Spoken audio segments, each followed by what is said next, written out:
Hello, everybody. It's Dr. Jindai A. Stafford here again. Um, sorry, I'm looking a little flustered. If you had a chance to see my welcome video, welcome back. If you did not get a chance to see my welcome video, go watch it, right? And you'll see why I look like this. So in my welcome video, I did, put the disclaimer out there that I have life. I'm in my home office and I have family members who sometimes just won't let me be great. It's a struggle. And so I was doing this recording and my husband popped in here, but his face looked like there was like something of concern. So I stopped the recording and he was like, "Oh, I thought we had an appointment to go to." It's like, "Why do you look like something was wrong and you're in danger?" Anyways, moving on. Here we go. So in the welcome video, I just kind of briefly went over like who I am, what I do, and what you can expect from the channel. And so now I'm going to kind of talk about how it is that I got started in the holistic wellness space. And so I'm just gonna jump into it, guys. So prior to 2013, so 2013 is when all of this initial stuff started with the autoimmune disease that I was diagnosed with. And so prior to 2013, I was living my best life, eating whatever, doing whatever, and there were no like consequences. Like I was in great shape. I thought I was in great health, like according to, test doctors, everything like that. I was in great health. I was doing activities of a healthy individual. And so I was like, great, like I'm, living it up. And so in 2013, June of 2013, I was heading out for deployment because I'm a Navy veteran, so I did serve. So in 2013, we were heading out for deployment and we were flying. And our first stop, well, it was our second stop, was over in Ireland. And I remember getting off of the plane and I could not walk. I mean, I was like barely keeping up. And I remember everybody saying, Stafford, Stafford, come on, you're falling behind. And I remember that moment thinking, like, how long, like, how far do we have to walk? Like, why am I having to walk a mile to get to wherever it is we're trying to get to? Like, this makes no sense. And so I was walking as best as I could. We get to for some reason we had to go like back through like this little excuse me, back through almost like a TSA kind of thing. And so they were like, as soon as we had to take our boots off and everything. So they're like, as soon as you get over to the other side, like sit down on the little conveyor belt and take your socks off and see what's wrong. So I took my socks off, and you guys can see these pictures and things on my social media. It's on Instagram at Dr. J.A. Stafford, or you can see on Facebook, it's Dr. Jindai A. Stafford. And so when I took my socks off, my feet and my ankles were red. They were so red. They were swollen. The red spots were so hot to the touch. And I was like, what in the world? And so by the time I had sat down again, I really could not walk. And I remember everybody having to rush over, and they were on holiday or something. So like their hospitals were closed and they didn't really have like a lot of police presence in the airport. And so I remember they came over, they were putting ice on my ankles and, keeping it on there for about 5 minutes. The bags of ice were like melting so quick. And then they would, picked up the ice, touched the spots that were red, and it felt like there was nothing ever on it. And so I remember this like adult stroller that they put me in. Again, these are all on my social media, so scroll through and have a heyday if you need a laugh. And so they were like wheeling me through in this adult stroller through the airport, and I'm thinking, this is this most embarrassing thing ever, right? And so I remember they were asking me like, "Well, did you change your detergent? Like, is it the boots?" And I'm like, "No, we've had the boots for over a month now because we had to break them in." And I was like, "I haven't changed anything. I haven't changed my lotion, soap, nothing. I haven't eaten anything. I'm not allergic to anything." And that was pretty much the ground zero for autoimmune disease that I was diagnosed with. And for those of you who don't follow me on any social media and don't know, I was diagnosed with rheumatoid arthritis, fibromyalgia, anxiety with panic attacks, Raynaud's disease, persistent insomnia, and PTSD. And so, little did I know, prior to June of 2013, I was literally feeding inflammation in my body, right? So, and it just seemed like it popped up overnight because literally the night before we left for deployment, was absolutely fine.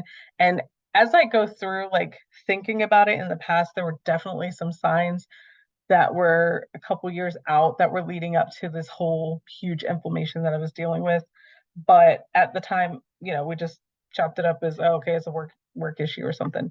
Um, so yeah, so then did all this stuff in 2014, September 2014. I was medically retired from the military, and it literally took them from June of 2013 to about June of 2014, probably about May actually, to even figure out what they would diagnose me with.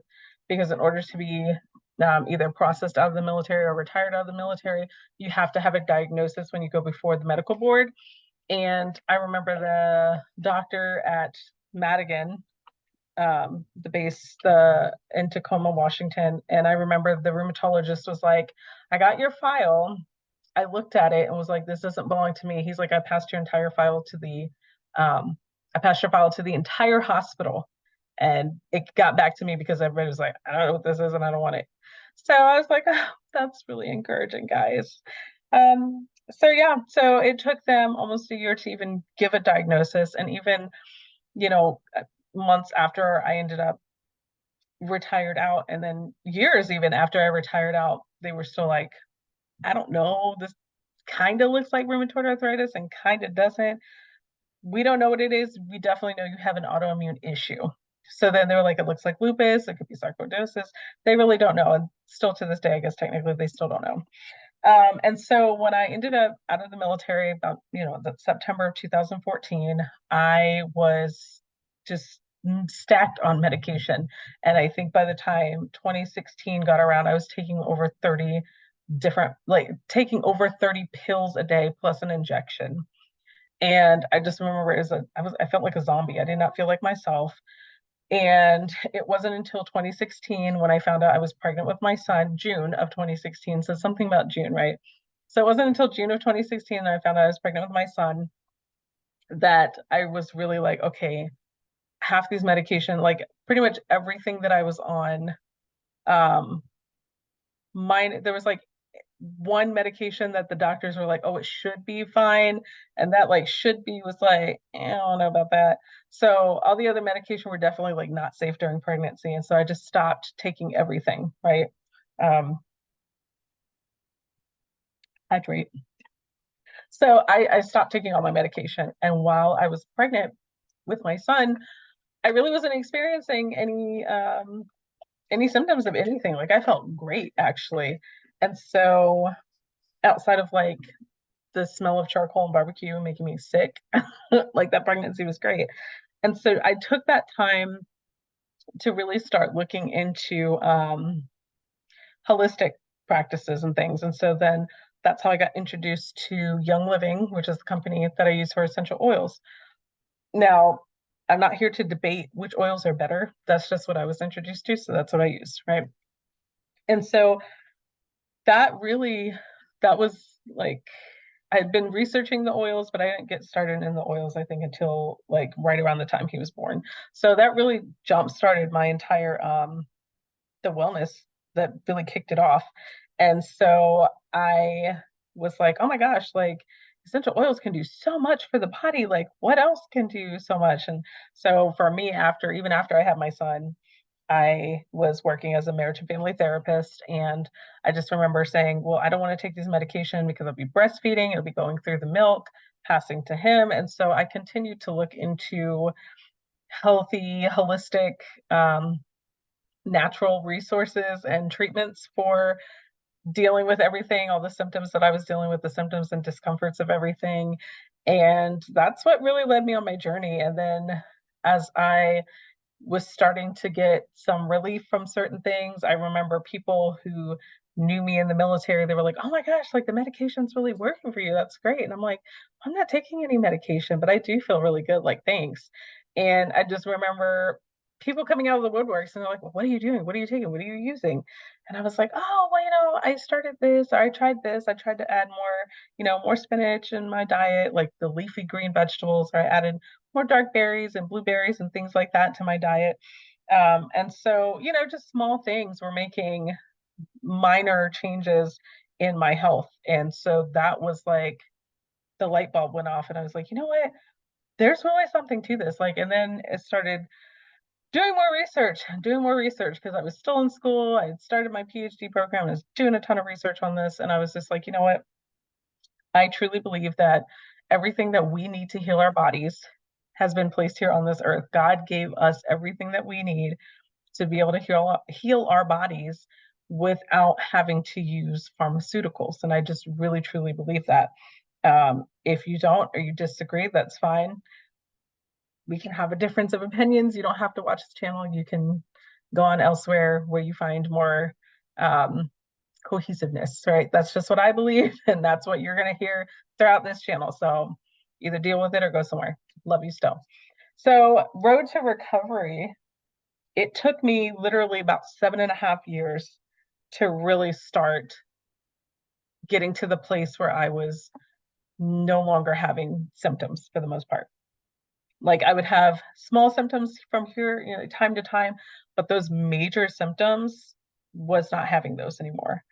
And so I really truly want to, like, through my business, through everything that I do, it is always my passion and my hope to just transform people's lives in such a positive way. And especially if you're dealing with any kind of sickness, any kind of illness, any kind of autoimmune disease, um, and just stress, like things that are not good for our body, but like tearing our bodies apart. I really, really want to help people transform their lives, because what it took me 7.5 years to get to, like what it took for me to get to that point, I feel like I can share with you guys, and I share with my students because I do have online courses that I offer. And so I know that instead of you guys using, having 7.5 years that you have to do all this trial and error, like if I just can provide the resources, the references, the training, the books, then it will shorten your time drastically. So that is how I got into the holistic health and wellness space. And, even as a marriage and family therapist, which that's where I started off at. That's where I was working at my master's level. Now I'm a developmental psychologist. I still obviously have the information, knowledge, and training for marriage and family therapy, but I definitely focus more on children, I guess. Children, adolescents is kind of the thing. Like that's like my space there. But I do love holistic whole body health and wellness. Like I love talking about mental health and how your physical health affects your mental health, like how over 95% of your serotonin, which we're thinking like that's the happy drug. So we're thinking it's happening up here, but it's actually happening in your gut. And I love talking about gut health and things like that. And you guys will see that as I start to, pour out more videos. So again, this is new. I'm new to this. And I just really appreciate you guys being here and listening and taking your time out to listen. And I'm going to go ahead and jump off here because, again, I don't want to ramble on. I want to keep these nice, short, and simple as possible. But that is how I got, that's kind of the background story of how I got into the holistic health and wellness space. It was literally because I needed it. And so now I get to take my story, my education, my training, my experiences, and I get to share them with all of you to help you heal in a much shorter time than it took me. So I had to go through all these hurdles and stumbling blocks. And so now that I had to go through that, I know the path, right? So now I can draw the map and make the path clear so that you guys can get to your healing journey a lot more smoothly and get to your point of being healed a lot quicker. So thank you for listening, and I will see you guys later. Don't forget to subscribe, share, like the video, and yeah, I will be putting out more content soon. So I'll see you guys later. Bye.